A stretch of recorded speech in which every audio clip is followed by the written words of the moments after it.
शैतान ने मोर से कहा, अगर तुम मुझे जन्नत में लेके जाओगे तो मैं तुम्हें ऐसी 3 बातें बताऊंगा कि तुम अपनी ज़िंदगी वापस हासिल कर सकोगे। अस्सलाम वालेकुम वरहमतुल्लाहि वबरकातुह। दोस्तों, उम्मीद है आप सब लोग खैरियत से होंगे। मोर जितना आप खूबसूरत है, इससे कई ज़्यादा जन्नत में खूबसूरत था। मोर की खूबसूरती पे सभी परिंदे फिदा थे, लेकिन इन सब खूबियों के बावजूद मोर से ऐसी कौन सी खता हो गई थी जिससे अल्लाह ताला ने मोर को जन्नत से निकाल दिया। अल्लाह ताला ने जब हज़रत आदम अलैहिस्सलाम और अम्मा हवा को पैदा फरमाया, इसके बाद उनको जन्नत में भेज दिया। वो दोनों जन्नत में बहुत ही पुरसकून रहते थे, बहुत ही लजीज मेवे फल खाया करते थे। लेकिन एक अनाज जिसको खाने से अल्लाह पाक ने इन्हें मना फरमाया, वो अनाज गंदुम था, क्योंकि शैतान हज़रत आदम अलैहिस्सलाम की वजह से ही जन्नत से निकाला जा चुका था। इसी वजह से शैतान की हज़रत आदम अलैहिस्सलाम से दुश्मनी हो गई थी। शैतान ये चाहता था कि वो किसी भी तरह हज़रत आदम अलैहिस्सलाम को जन्नत से निकाल दे और साथ में अम्मा हवा को भी जन्नत से निकाल दे।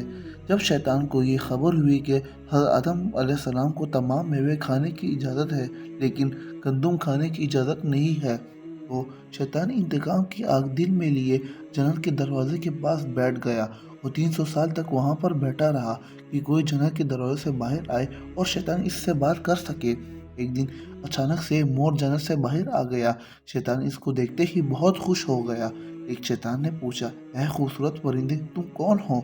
मोर बोला, मैं मोर हूँ, अब तुम अपना तारुफ करवाओ। शैतान ने जवाब दिया कि मैं आलिम क़ुरूबिया का एक फरिश्ता हूँ, मैं अल्लाह पाक की इबादत से एक पल भी गाफिल नहीं हूँ।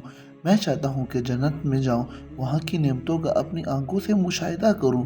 शैतान मोर से कहने लगा कि तुम मुझे जन्नत के अंदर ले जाओ, मैं तुम्हें 3 ऐसी बातें बताऊंगा जिससे तुम्हें अब्दी ज़िंदगी हासिल हो जाएगी, तुम्हें बढ़ाया और बीमारी नहीं आएगी, तुम हमेशा जन्नत में ही रहोगे। शैतान की ये बात सुनकर लालच में आकर मोर ने कहा कि मुझ में तो इतनी ताकत नहीं है कि मैं तुम्हें जन्नत के अंदर ले जाऊं, लेकिन एक सांप मेरा दोस्त है, वो शायद तुम्हारी मदद सके। ये कहकर मोर सांप के पास आया, इसको सारी बात बताई। सांप भी शैतान की बातों में बहुत खुश हो गया, फिर शैतान को अपने मुंह से चबा के जन्नत में दाखिल हो गया। यूं शैतान अपनी चाल में कामयाब हो गया। जन्नत के तमाम निगहबानों को ये मालूम था कि शैतान ये चाल चल रहा है और जन्नत में दाखिल हो चुका है। फरिश्ते शैतान को जन्नत से निकालने लगे। तभी अल्लाह पाक का हुक्म हुआ कि इसको अभी तक जन्नत में ही रहने दिया जाए। वो फरिश्ते अल्लाह तबारक व तआला के हुक्म से रुक गए। शायद ये हज़रत आदम अलैहिस्सलाम का इम्तहान था। शैतान हज़रत आदम अलैहिस्सलाम के पास और अम्मा हवा के पास जाकर अपनी मोहब्बत का इजहार करने लगा। वो दोनों ही शैतान को पहचान ना सके, क्योंकि माजी के मुकाबले में शैतान की शक्ल तब्दील हो चुकी थी।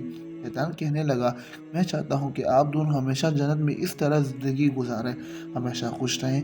हज़रत आदम अलैहिस्सलाम की इस बात बहुत गौर से सुनने लगे। शैतान ने कहा, अगर आप मेरी बात मान जाए तो आपको जन्नत की और भी तमाम सहूलतें मिलेंगी। हज़रत आदम अलैहिस्सलाम शैतान के बहकावे में आकर कहने लगे कि किस तरह मुमकिन है। शैतान कहने लगा, एक गंदम का दाना अगर आप दोनों छक ले तो आपको अब्दी हयात हासिल हो जाएगी और आप जन्नत में ही रहेंगे।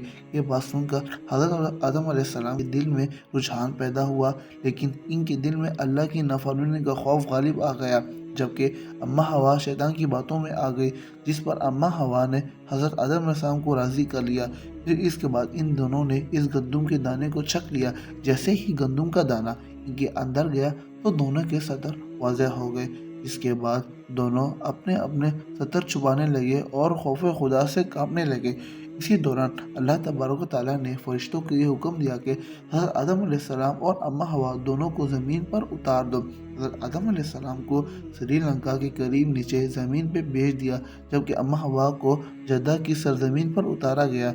जिन खूबसूरत पैरों से चलकर मोर शैतान को जन्नत के अंदर लेकर आया था, वही खूबसूरत पाँव अल्लाह पाक ने मोर से ले लिए। सांप जो अपने मुंह में शैतान को चुबा कर ले आया था, इसके मुंह की खूबसूरत खुशबू को छीन कर इसमें जहर डाल दिया गया। फिर मोर के साथ साथ सांप को भी जन्नत से निकाल दिया गया। उम्मीद है दोस्तों आप लोगों को ये वीडियो पसंद आई होगी। हमारे चैनल को सब्सक्राइब करें और दोस्तों के साथ शेयर करें। अल्लाह हाफिज़।